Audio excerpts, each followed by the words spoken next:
এখন আমি রান্না করতে চলেছি, বলো তো কি, লইট্টে শুটকি ভুনা। প্রথমে আমি কড়াইটি চুলার উপর বসিয়ে দিয়েছি, তারপর দিয়ে দিলাম তেল। তেলটি সামান্য পরিমাণে গরম হতে দিয়েছি। এখন আমি দিয়ে দেবো লইট্টে শুটকিগুলো সুন্দর করে কেটে ধুয়ে রেডি করে নিয়েছি। নিয়ে তারপর দেখো তেলের ভিতর ছেড়ে দিয়েছি। এখন আমি সুন্দর করে এটাকে ভেজে নিচ্ছি, কড়কড়ে করে ভেজে নিয়ে তারপর অন্যদিকে আমি পাটার ভিতরে রসুন ছেঁচা দিচ্ছি, কারণ শুটকির মজা হচ্ছে রসুন।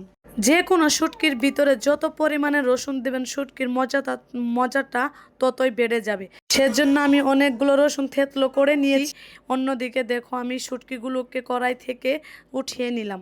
এখন আমি এই কড়াইয়ের ভিতরে আরেকটু তেল দিয়ে দেবো, কারণ কড়াইয়ের ভিতরে একদমই তেল ছিল না।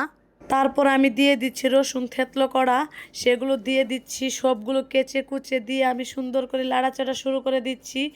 এটা বাদামি কালার হওয়ার আগ পর্যন্ত আমি লাড়াচাড়া দিতেই থাকবো। এই যে আস্তে আস্তে রসুনের কালারটা চেঞ্জ হতে লাগলো। এরপর আমি এটার ভিতর দিয়ে দিচ্ছি পেঁয়াজ আর কাঁচামরিচ কুচি, দিয়ে এটাকে সুন্দর করে লেড়ে চেড়ে নিচ্ছি। আমি তো আমার মতো লাড়াচাড়া দিতে যাচ্ছি। তারপরে দিয়ে দিলাম একটু লবণ। অন্যদিকে আমার ছেলে কান্নাকাটা শুরু করেছে, তাই আমি ভাবলাম দেখে আসি আমার ছেলেটা কি করছে। দেখো সে মন খারাপ করে আমার দিকে তাকিয়ে আছে আর খেলা করছে। সে ভাবতেছে আম্মু কেন আমাকে কোলে নেয় না। কি করব বাবা, কাজ তো করতে হবে তাই না। তাকে সান্ত্বনা দিয়ে আদর সোনা জাদু ডেকে তাকে বসিয়ে চলে আসলাম। এসে দেখে আমার পেঁয়াজ ভাজা প্রায় হওয়ার পথে, তখন আমি আমার টমেটো কাটাগুলো সবগুলো দিয়ে দিলাম। দিয়ে আবারও ভালোভাবে লেড়ে চেড়ে নিচ্ছি। লেড়ে চেড়ে নেওয়ার পরে এর ভিতরে দিয়ে দিচ্ছি একটু রসুন বাটা। ওই যে প্রথমেই বললাম যে শুটকির ভিতরে যত রসুন বাটা দেওয়া হবে সেটা স্বাদ ততটাই বেড়ে যাবে। তারপর আমি দিয়ে দিচ্ছি মরিচের গুঁড়া, হলুদের গুঁড়া, স্বাদ মতো লবণ। তারপর আমি দিয়ে দিচ্ছি পরিমাণ মতো পানি। পানিটা তো দিতেই হবে, মাস্ট বি। পানি দেওয়ার পর আমি আবারও লেড়ে চেড়ে নিচ্ছি। লাড়াচাড়ার পর্ব শেষ করে এখন আমি এটার ভিতর দিয়ে দেবো যে শুটকি ভেজে রেখেছিলাম, সেগুলোকে আমি সুন্দর করে উপরে বসিয়ে দিলাম। বসিয়ে দিয়ে সুন্দর করে এটাকে আমি ঢাকনা দিয়ে এখন আমি ঢেকে দেব। কারণ ঢেকে না দিলে হয় কি, এটা স্বাদ মানে সব কিছু মুলাম হবে না।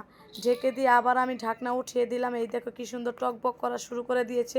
এটাকে আবারও আমি লেড়ে চেড়ে দিচ্ছি। লাড়াচাড়ার পর্ব শেষ করে আমি এটাকে আবারও ঢেকে দিলাম। তার কারণ হচ্ছে ঢাকনা না দিলে তো খাবারটা ভালো হবে না।